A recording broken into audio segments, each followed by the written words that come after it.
بسم اللہ الرحمن الرحیم۔ الحمدللہ، ہماری تلاوت کا آغاز 19ویں پارے سے ہوا ہے۔ وقال الذین لا یرجون لقاءنا لولا انزل علینا الملائکہ۔ ان لوگوں کا تذکرہ ہے جو اللہ تعالیٰ کی ملاقات کا یقین نہیں رکھتے کہ مرنا ہے، اللہ کے سامنے حاضر ہونا ہے۔ اس لیے وہ دنیا میں جب ان کو سمجھایا جاتا ہے تو وہ انبیاء علیہ السلام پر ایمان نہیں لاتے، بلکہ وہ شرطیں لگاتے ہیں کہ ہم اس وقت تک ایمان نہیں لائیں گے جب تک کہ اللہ تعالیٰ آپ کے بارے میں کچھ لکھ کر نہیں دے، یا اللہ تعالیٰ کسی فرشتوں کو بھیجیں جو آپ کی ضمانت دے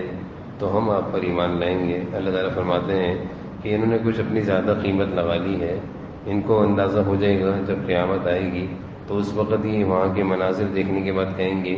یقول یا لیتنی اتخذت مع الرسول سبیلا، کاش کہ ہم دنیا میں ایمان لے آتے کاش کہ ہم دنیا میں ایمان لے آتے۔ پھر آگے ان لوگوں کا تذکرہ ہے جو قیامت کے دن شکوہ کریں گے، اپنے اوپر افسوس کریں گے کہ کاش کہ ہم ایسے لوگوں کو دوست نہ بناتے جنہوں نے ہمیں غلط راستے پہ لگایا،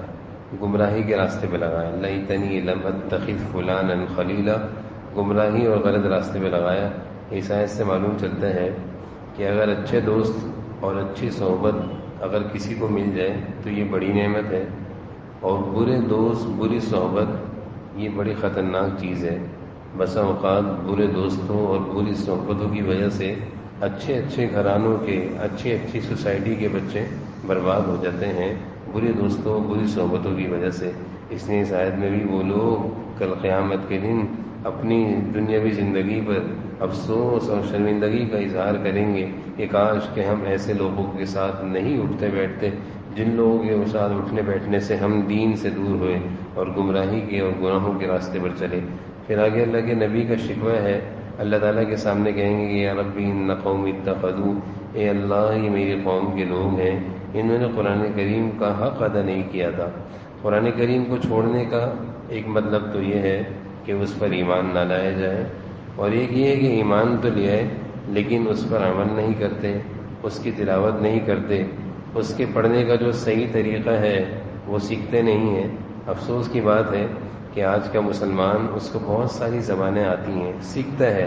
لیکن ساری زندگی قرآن نہیں سیکھا، ساری زندگی قرآن نہیں سیکھا، یہ افسوس ہے۔ اس لیے اس آیت سے معلوم چلتا ہے کہ کل قیامت کے دن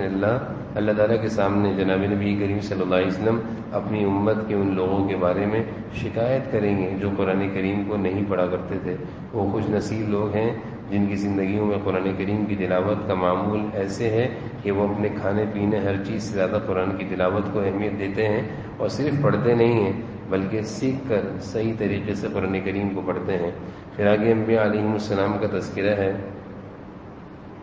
انبیاء علیہ السلام سے حضرت موسیٰ علیہ السلام کا تذکرہ ہے، اور مختصر تمام انبیاء علیہ السلام کا تذکرہ ہے۔ اور پھر اس کے بعد اللہ تعالیٰ نے فرمایا ہے کہ کچھ لوگ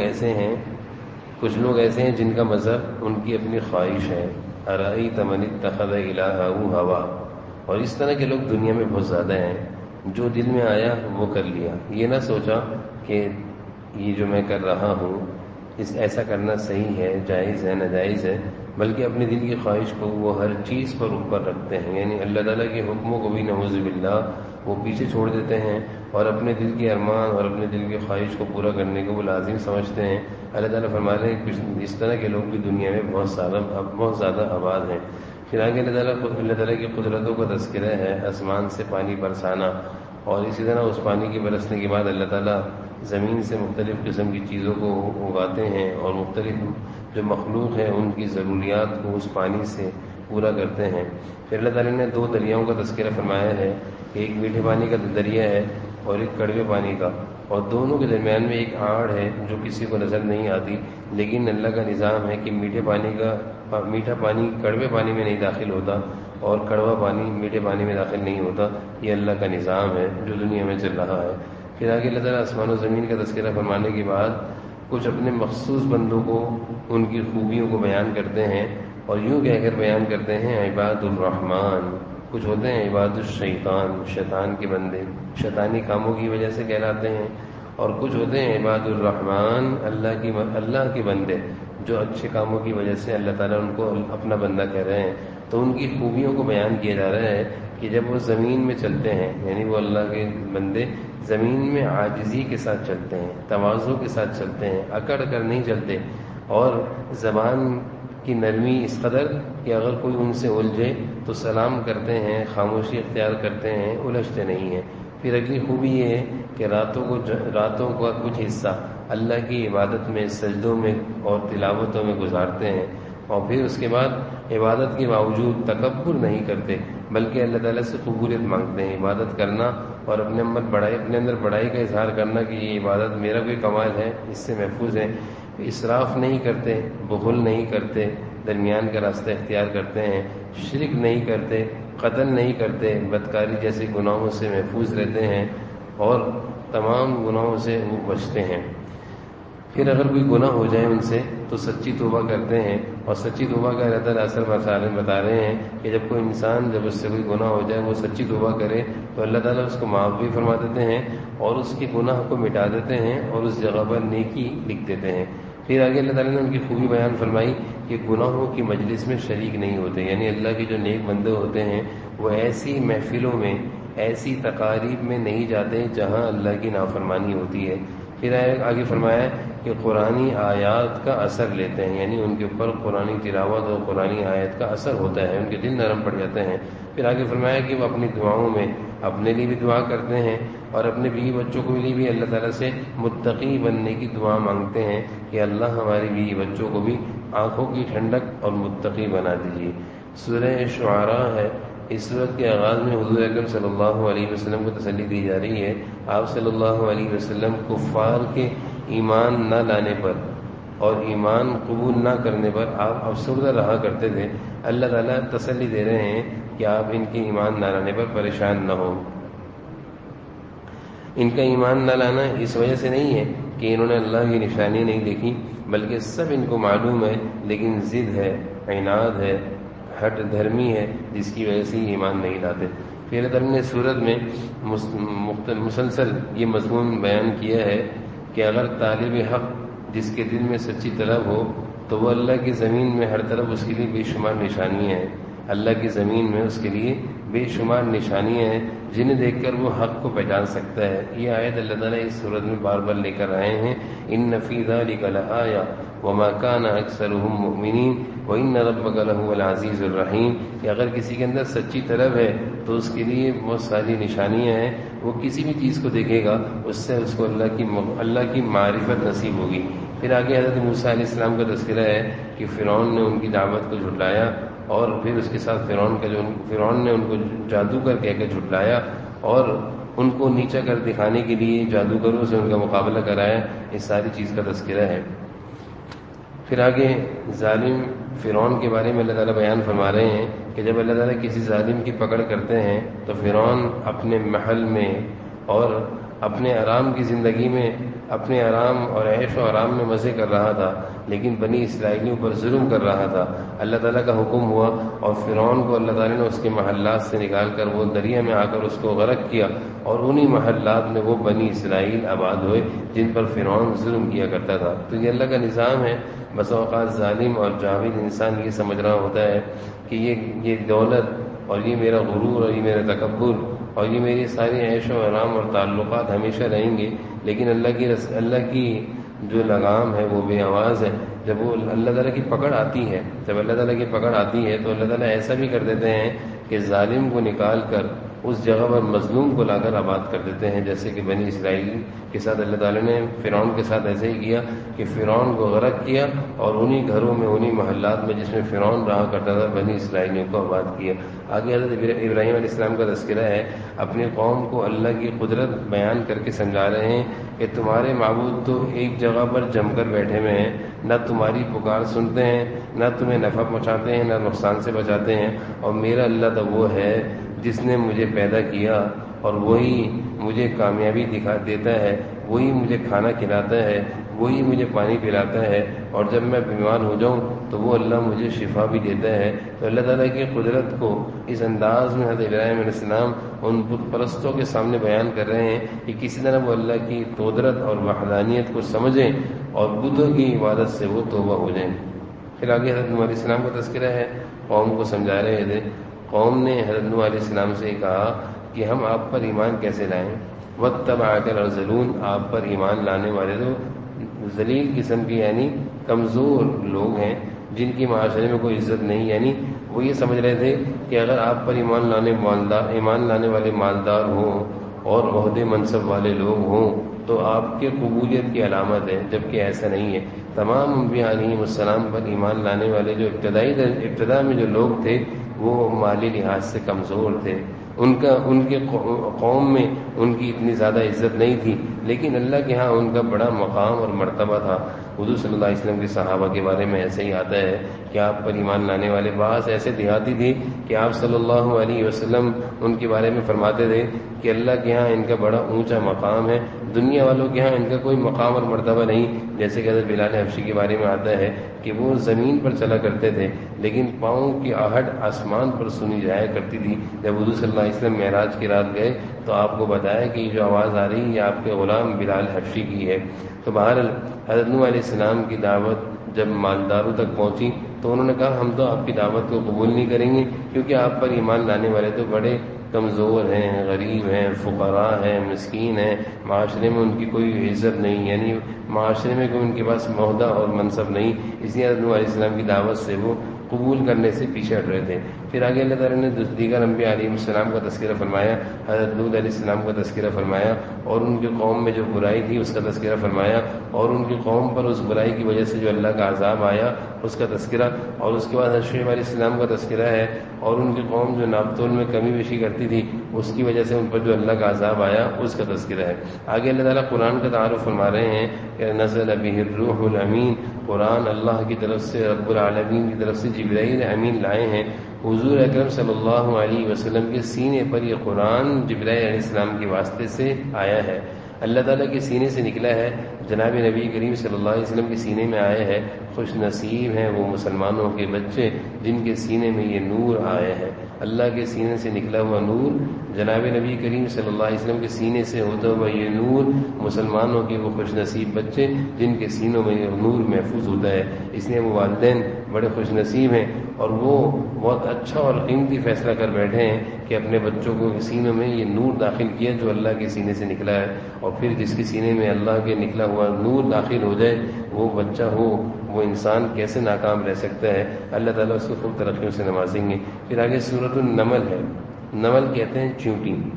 اس صورت میں کیونکہ چونٹی کا تذکرہ ہے آگے اس کا واقعہ آ رہا ہے. اس صورت کے آغاز میں اللہ تعالیٰ نے قرآن کریم کی حقانیت کو بیان فرمایا ہے اور پھر کچھ ایسے لوگوں کا ایمان والوں کا تذکرہ فرمایا ہے جو نماز قائم کرتے ہیں، زکوٰۃ ادا کرتے ہیں، آخرت پر ایمان لاتے ہیں، ان کا تذکرہ فرمایا ہے. پھر اس صورت کے آغاز میں حضرت موسیٰ علیہ السلام کی نبوت کے ملنے کا واقعہ ہے جو گزشتہ تفصیل سے گزر چکا ہے. پھر آگے حضرت سلیمان علیہ السلام کا تذکرہ ہے. حضرت سلیمان علیہ السلام کا لشکر جا رہا تھا. چونٹیوں میں سے ایک چونٹی جو تمام چونٹیوں کی سردار تھی وہ اپنے چونٹیوں سے کہنے لگی کہ بلوں میں داخل ہو جاؤ، سلیمان کا لشکر جا رہا ہے، کہیں ایسا نہ ہو کہ مغالطے میں وہ تمہیں رون نہ دیں، دبا نہ دیں. حضرت سلیمان علیہ السلام نے اس چونٹی کی زبان کو سن بھی لیا اور سمجھ بھی لیا. اللہ تعالیٰ نے حضرت سلیمان علیہ السلام کو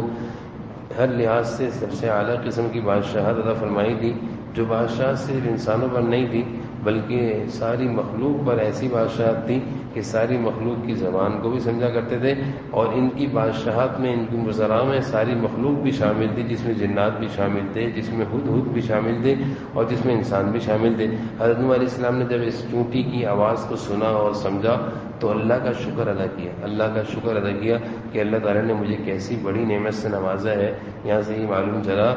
کہ جب اللہ تعالیٰ کسی نعمت سے نوازیں تو تکبر نہیں کرنا چاہیے بلکہ ہر حال میں اللہ کا شکر ادا کرنا چاہیے. کتنی بڑی اللہ کی نعمت دی حضرت سلیمان علیہ السلام پر کہ ایسا تخت و تاج اللہ نے دیا اور چونٹی جیسی مخلوق کی زبان اللہ نے ان کو سنا دی اور سمجھا دی. تو اس پر حضرت سلیمان علیہ السلام شکر ادا کر رہے ہیں. انسان کی نعمتیں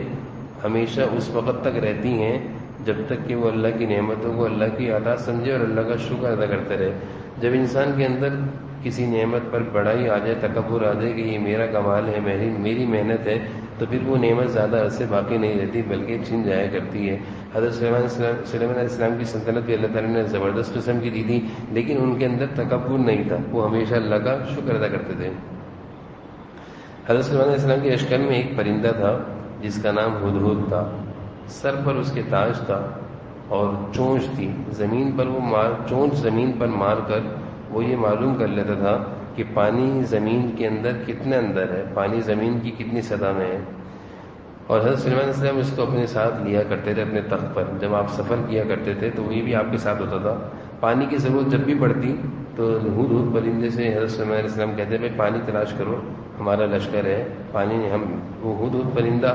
پانی کے بارے میں بتاتا، حضرت سلیمان علیہ السلام جنات کو حکم دیتے، وہ زمین کھودتے، پانی نکالتے، سب وضو کرتے، نماز پڑھتے۔ ایک دفعہ حضرت سلیمان علیہ السلام کا لشکر کہیں جا رہا تھا، پانی کی نماز کا وقت ہوا، پانی کی ضرورت پڑی، آپ کا تخت زمین پر اترا اور آپ نے ہدہد پرندوں کو بلایا تو وہ لشکر میں نہیں تھا۔ آپ کو غصہ آیا کہ دیکھو یہ کہاں ہے، جب یہ آئے گا تو میں اس کو سزا دوں گا یا ذبح کر دوں گا، اور اگر اس نے اپنا عذر صحیح بتایا کہ یہ کیوں موجود نہیں تھا تو اس کو معاف بھی کر دوں گا۔ تھوڑی دیر میں ہدہد پرندہ آ گیا اور کہا کہ میں آپ کے لیے ایک بڑی خبر لے کر آیا ہوں، اور وہ خبر یہ ہے کہ ایک ملکہ کی سلطنت ہے، ایک ملکہ ہے، ایک بڑی سلطنت پر وہ حکومت کر رہی ہے، اور وہاں کے لوگ سارے سورج کی عبادت کرتے ہیں، اللہ کی عبادت نہیں کرتے۔ حضرت سلیمان علیہ السلام نے جب اس کی یہ خبر سنی تو کہا کہ ابھی ہم تمہاری خبر کے بارے میں تصدیق کرتے ہیں کہ یہ صحیح خبر ہے یا نہیں ہے، اور آپ نے ایک خط لکھا اور کہا کہ جا کر یہ خط اس ملکہ کو پہنچاؤ، اور اس خط کے الفاظ یہ تھے انہ من سلیمان وانہ بسم اللہ الرحمن الرحیم اللہ تعالی علی واتونی مسلمین۔ یہ خط اللہ کی طرف سے، سلیمان کی طرف سے ہے، اور تمہیں کہا جاتا ہے کہ سرکشی نہ کرو، فرما بردار بن کر ہمارے پاس آ جاؤ۔ جب یہ خط اس ملکہ کے پاس پہنچا، اور خط بھی بڑے عجیب انداز میں پہنچا، اور سفیر پہنچانے والا بھی ہدہد پرندہ، نہ کوئی انسان سفیر بلکہ ہدہد پرندہ، اور وہ پرندہ خط لے کر کس طرح پہنچا کہ اس کے روشن دان سے اس کے کمرے میں داخل ہوا اور اس ملکہ کے سینے پہ جا کر یہ خط رکھ دیا۔ اس ملکہ نے جب یہ خط پڑھا تو وہ بڑی حیران ہوئی، اور وہ اس کے اوپر اس خط کا بڑا گہرا اثر ہوا، اور اس نے اپنے وزراء کو جمع کیا اور سارے وزراء کو جمع کر کے یہ کہا کہ تمہیں تو معلوم ہے کہ میں کوئی کام بغیر مشورے کے نہیں کرتی، اور سب سے مشورہ کیا کہ کیا کرنا چاہیے۔ یہ بادشاہ، کوئی ایک بادشاہ ہیں سلیمان، ان کی طرف سے پیغام آیا ہے۔ تو کچھ وزراء نے جذباتی مشورہ دیا کہ آپ لشکر لے کر چلیں، ہم آپ سے آگے ہوں گے اور ہم ان سے مقابلہ کریں گے، لیکن بعض وزراء نے اس طرح کرنے سے روکا، اور وہ ملکہ اس نے فیصلہ یہ کیا کہ ہم دیکھتے ہیں یہ کوئی بادشاہ ہے، دنیا پرست ہے، یا واقعی کوئی صحیح علم رکھنے والا بادشاہ ہے، اور اس نے اس چیز کو معلوم کرنے کے لیے بہت سارے ہدایے اور تحائف بھیجے کہ اگر دنیا پرست ہوگا تو مال کی لالچ میں پگھل جائے گا، مال کی لالچ میں بدل جائے گا، اور ہم مال کے ذریعے سے اس کو راضی کر لیں گے، فتح کر لیں گے۔ حضرت سلیمان علیہ السلام تک اس بادشاہ کے ملکہ کے کارندے پہنچے نہیں، اس سے پہلے ہدہد نے خبر پہنچا دی کہ ہدایے لے کر آ رہے ہیں، ہدایوں کی لالچ آ رہی ہے۔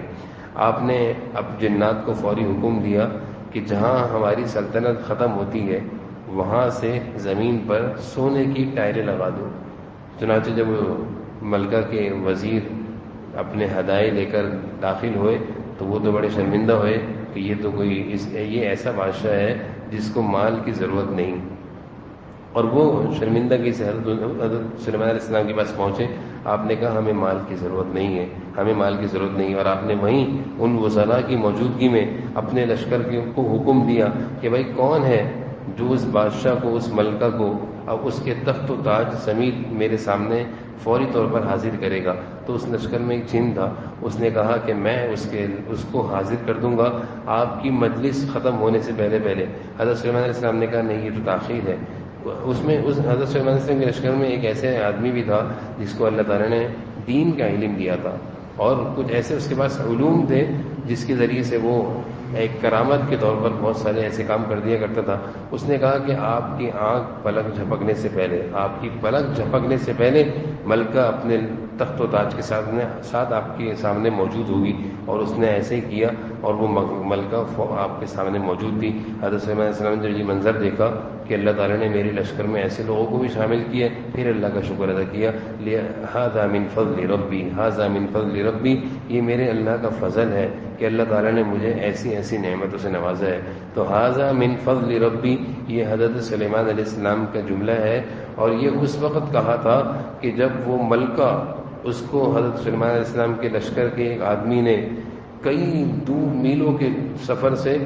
ایک لمحے میں آپ کے سامنے حاضر کر دیا تھا. یہ بہت بڑی کرامت تھی. اس پر حضرت سلیمان علیہ السلام نے اللہ کا شکر ادا کیا. آج افسوس ہے کہ یہ آیت اللہ تعالیٰ کی نافرمانی کی جگہ، یعنی سود جہاں پہ ہوتا ہے، بینک بنتے ہیں، اس پر لکھی ہوتی ہے آیت ھذا من فضل ربی. یعنی جو بھی کام اللہ کی نافرمانی سے کوئی عمارت تیار ہو تو اس جگہ پہ یہ آیت لکھ کر اس آیت کی بے حرمتی ہوتی ہے. بہر حضرت صلی اللہ علیہ وسلم نے اس موقع پر بھی اللہ کا شکر ادا کیا اور کہا ومن شکر فإنما يشکر لنفسہ ومن کفر فإن ربی غنی کریم. جو شکر کرے گا اس شکر سے اسی کو فائدہ ہوگا اور اس کی نعمتوں میں اضافہ ہوگا، اور اگر ناشکری کرے گا تو اسی کو نقصان